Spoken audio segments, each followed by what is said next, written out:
ବ୍ୟାଟରଙ୍କ ଶତକ। ମାତ୍ର 84 ବଲ୍ରେ 190 ରନ୍ ପିଟିଥିଲେ ବୈଭବ ସୂର୍ଯ୍ୟବଂଶୀ। ଯାହା ଦର୍ଶକ ବନ୍ଧୁ, କ୍ରିକେଟ ଇତିହାସରେ ଏମିତି କିଛି ରେକର୍ଡ ଯାହାକୁ ଭାଙ୍ଗିବା କାଠିକର ପାଠ କୁହାଯାଏ। ବ୍ରିଆନ୍ ଲାରାଙ୍କ 400 ରନ୍ ଇନିଂସ ହେଉ କିମ୍ବା ଯୁବରାଜ ସିଂଙ୍କ 6 ବଲ୍ରେ 6ଟି ଛକା, ରୋହିତ ଶର୍ମାଙ୍କ 264 ରନ୍ର ଦିନିକିଆ ଇନିଂସ, ଏଭଳି ଅନେକ ରେକର୍ଡ କ୍ରିକେଟ ଇତିହାସରେ ଲିପ୍ତିବଦ୍ଧ ହୋଇ ମଧ୍ୟ ରହିଛି। କ୍ରିକେଟ ଇତିହାସରେ ଅନେକ ରେକର୍ଡ ରହିଛି ଯାହାକୁ ଆଶ୍ଚର୍ଯ୍ୟଜନକ ବୋଲି ବିବେଚନା କରାଯିବ। T20 ଫର୍ମାଟରେ ଏପରି ଅନେକ ରେକର୍ଡ ଦେଖିବାକୁ ମିଳେ, କିନ୍ତୁ ଆଜି ଦିନିକିଆ ଫର୍ମାଟରେ ଏମିତି ଏକ ରେକର୍ଡ ବାବଦରେ କହିବି ଯାହା କ୍ରିକେଟ ପ୍ରେମୀଙ୍କ ମଧ୍ୟରେ କୌତୁହଳ ଆଣିଦେବ। ଗୋଟିଏ ଦିନିକିଆ ମ୍ୟାଚ୍ ଯେଉଁଥିରେ ବୈଭବ ସୂର୍ଯ୍ୟବଂଶୀ ଭୟଙ୍କର ବ୍ୟାଟିଂ ଦେଖିବାକୁ ମିଳିଥିଲା। ବିଶେଷ କରି କମାଲ କରିଥିଲେ ବିହାରର 3 ଜଣ ବ୍ୟାଟର 50 ଓଭରର ମ୍ୟାଚ୍ରେ ରନ୍ର ପାହାଡ଼ ଠିଆ କରିଥିଲେ। ଅବଶ୍ୟ ବୈଭବ ସୂର୍ଯ୍ୟବଂଶୀ ସେହି ମୁକାବିଲାରେ ଦ୍ୱିଶତକରୁ ବଞ୍ଚିତ ହୋଇଥିଲେ, କିନ୍ତୁ ଚୌକା ଛକାର ବର୍ଷା ଦେଖିବାକୁ ମିଳିଥିଲା। ବୋଲରଙ୍କ ନିଦ ହଜାଇ ଦେଇଥିଲେ ବୈଭବ ସୂର୍ଯ୍ୟବଂଶୀ। ଦ୍ୱିଶତକରୁ ବଞ୍ଚିତ ହୋଇଥିଲେ ସତ, କିନ୍ତୁ ଦୁର୍ଦ୍ଦଶ ବ୍ୟାଟିଂରେ ଘାଇଲା ହୋଇଥିଲା ପ୍ରତିପକ୍ଷ ଦଳର ବୋଲର।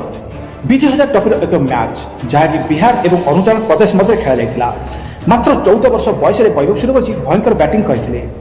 ଦିନିକିଆ ମୁକାବିଲାକୁ T20ରେ ବଦଳାଇ ଦେଇଥିଲେ ବୈଭବ ସୂର୍ଯ୍ୟବଂଶୀ ଏବଂ 3 ଜଣ ବିହାରୀ ବ୍ୟାଟର ଶତକ ହାସଲ କରିଥିଲେ ଏବଂ 3 ଜଣ ଅର୍ଦ୍ଧଶତକ ମଧ୍ୟ ମାରିଥିଲେ। ସବୁଠୁ ବଡ଼ କଥା ହେଉଛି 50 ଓଭରରେ ବିଶାଳ 564 ରନ୍ ଛିଡ଼ା କରିଥିଲେ ବିହାରୀ ବ୍ୟାଟର। 3 ଜଣ ବ୍ୟାଟର ଶତକୀୟ ଇନିଂସ ଖେଳିଥିଲେ, ଯାହାକି ଏକ ରେକର୍ଡ ମଧ୍ୟ। ସେହି ମୁକାବିଲାରେ ବୈଭବ ସୂର୍ଯ୍ୟବଂଶୀ ମାତ୍ର 84 ବଲ୍ ଖେଳି 226-19 ପଏଣ୍ଟ ଷ୍ଟ୍ରାଇକ୍ ରେଟ୍ରେ 190 ରନ୍ର ଧୁଆଧୁଆ ଇନିଂସ ଖେଳିଥିଲେ। ବୈଭବଙ୍କ ଇନିଂସରେ 15ଟି ଚୌକା ଏବଂ 16ଟି ଗଗନଚୁମ୍ବୀ ଛକା ସାମିଲ ଥିଲା।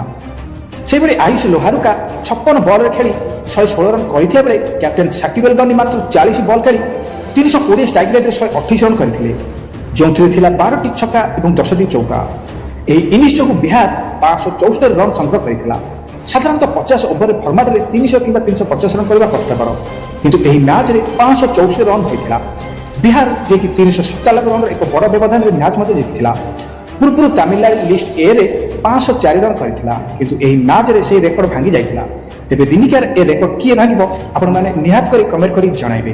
ଯାହା ଦର୍ଶକ ବନ୍ଧୁ, କିନ୍ତୁ ଭାରତର ଏକ ଘରୋଇ କ୍ରିକେଟ ଲିଗ୍ରେ ବିହାରର 3 ଜଣ ବ୍ୟାଟର ଯିଏକି 570 ରନ୍ର ଏକ ବିଶାଳ ସ୍କୋର କରିଥିଲେ 50 ଓଭର ମ୍ୟାଚ୍ରେ, ଆଉ ଏହାକୁ ମଧ୍ୟ 375 ରନ୍ରେ ଏହି ମ୍ୟାଚ୍ ମଧ୍ୟ ସେ ଜିତିଥିଲେ। ଆଉ ଏହି ମ୍ୟାଚ୍ରେ ସବୁଠୁ ବିସ୍ଫୋରକ ଇନିଂସ ଖେଳିଥିଲେ ଭାରତର 14 ବର୍ଷର ବାଳକ, ବର୍ତ୍ତମାନ ଯିଏ 15 ବର୍ଷରେ ପାଦ ଦେଇଛନ୍ତି ବୈଭବ ସୂର୍ଯ୍ୟବଂଶୀ। 82 ball 190 run. ତାଙ୍କ ଏହିପରି ଇନିଂସ ସାରା ବିଶ୍ୱ ଦେଖିସାରିଛି। ଆଗକୁ ବୈଭବ ସୂର୍ଯ୍ୟବଂଶୀ କ'ଣ କମାଲ କରୁଛନ୍ତି ଆପଣମାନେ ନିହାତି ଦେଖିବାକୁ ପାଇବେ। କିନ୍ତୁ ଲାଟେଷ୍ଟ ଅପଡେଟ୍ଟି ଯାହା ଥିଲା ଆପଣମାନଙ୍କୁ ଜଣାଇବି। ଅପଡେଟ୍ ଯଦି ଆପଣମାନଙ୍କୁ ଭଲ ଲାଗିଥାଏ ତ ଗୋଟେ ଲାଇକ୍ କରିବେ ଆଉ ज़्यादा ସେୟାର କରିବେ, କାରଣ ଏଇଭଳିଆ କ୍ରିକେଟ କଣ୍ଟେଷ୍ଟ ସବୁ କଥା ମୋ ଚ୍ୟାନେଲ ସ୍ମାଇଲ୍ କ୍ରିକେଟରେ ଆପଣମାନେ ଦେଖିବାକୁ ପାଇବେ। ତ ଆଜି ପାଇଁ ରହୁଛି, ଦେଖା ହେବ କାଲି ଏମିତି ଏକ ମଜାଦାର ଭିଡ଼ିଓରେ। ସେତେବେଳେ ଟେକ୍ କେୟାର, ଜୟ ହିନ୍ଦ।